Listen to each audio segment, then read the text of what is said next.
நிப்பாட்டி எல்லாத்தையும். எவ்வளவுதான் அடிப்பீங்க நீங்க? நாங்க பொறுமையா இருந்துகிட்டு இருக்கோம். திருப்பி அடிக்க தாங்க மாட்டேங்க சொல்லிட்டேன் நானு. அதவா அர்ஜுனு வளர்ந்த மாடு ஆளும் வளரணும் அறிவும் வளரணும்டா.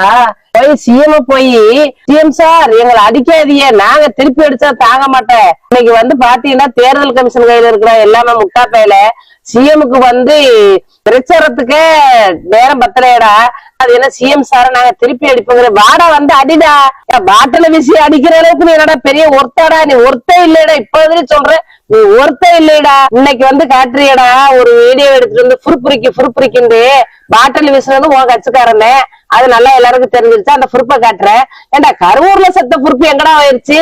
ஏன்னா சிசி அடிக்கிற மாதிரி வச்சிருந்த ட்ரோன் பறந்துச்சு அப்போலாம் அந்த பொறுப்புலாம் எங்க? அட இப்ப எல்லாமே எங்களை நீங்க திமுக பேர் எடுத்து சொல்லி நீங்க ஓட்டு வாங்கலான் இருக்கிறேன். இதெல்லாம் பழைய ஸ்டைல்ரா. அடிச்சு எப்படி நாங்க 234 தொகுதியும் தூக்குறன்னு மட்டும் இருந்து பாரு. ஆனா இருக்கு உனக்கு வேட்டு. அத மட்டும் நினைச்சுக்க.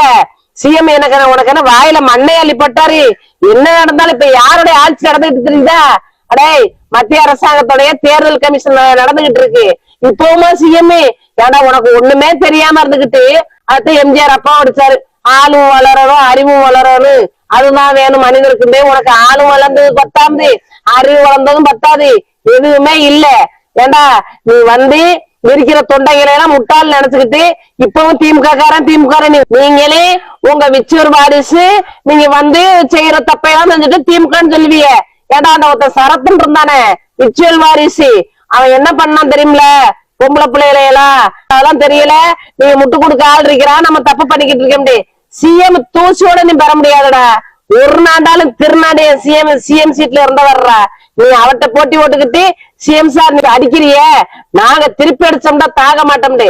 அடிச்சு பாடுறா. ஏய் திமுக தொண்டர்கள் ஒவ்வொருத்தையும் சொல்றேன், இவன் ரொம்ப பேசுறான். இவனை லெப்ட் அண்ட் ரைட் வாங்கனே. நீங்க ஒவ்வொருத்தரும் நம்ம எந்த அளவுக்கு கட்சி குலைச்சு 234 தொகுதியை நம்ம வெண்டு இவனையெல்லாம் இருக்கிற இடமே தெரியாம ஆக்கனே. ஒவ்வொரு அழுக வச்சு எடுக்கிறது, அவ்வளவு புருஷனா இருப்பவங்க எடுத்து போடுறது, இதெல்லாம் நீங்க ரசிக்கிறீங்க. அடே நான் இப்பவும் சொல்றேன், டிவிகேல ஜெயிச்சா கூட ஜெயிக்க மாட்டான். அப்படியே ஜெயிச்சா கூட திமுக காரன் எல்லாரும் நாட்டுல இருக்கத்தான் செய்வான். அன்றத்தையெல்லாம் பண்ணிட்டு திமுக காரரை சொல்லுவீங்க. அப்ப எங்க திமுக கார தொண்டர்கள் எல்லாம் நீங்க என்ன செய்ய போறீங்க? நாடு எடுத்துருவோமா? தொலைச்சு போடுவாங்க, தொலைச்சு ஒவ்வொரு தொண்டர்களே. ஆனா என் கண்ணுக்கு பழைய தொண்டர்கள் எல்லாம் தெரியல. பழைய தொண்டர்கள் எல்லாம் கிளம்பி இருந்தா நம்மகிட்ட ஒண்ணு பேச விட்டுருக்க மாட்டாங்க. ஒரு நாக்கை இழுத்து வச்சு அறுத்திருப்பாங்க. எப்ப பாரு திமுக அரசியல் ரீதியா உனக்கு எதிர்கொள்ள இயலாட்டா போட அரசியலை விட்டுட்டு சும்மா சிஎம் சார்னு சிஎம் விட்டுறது.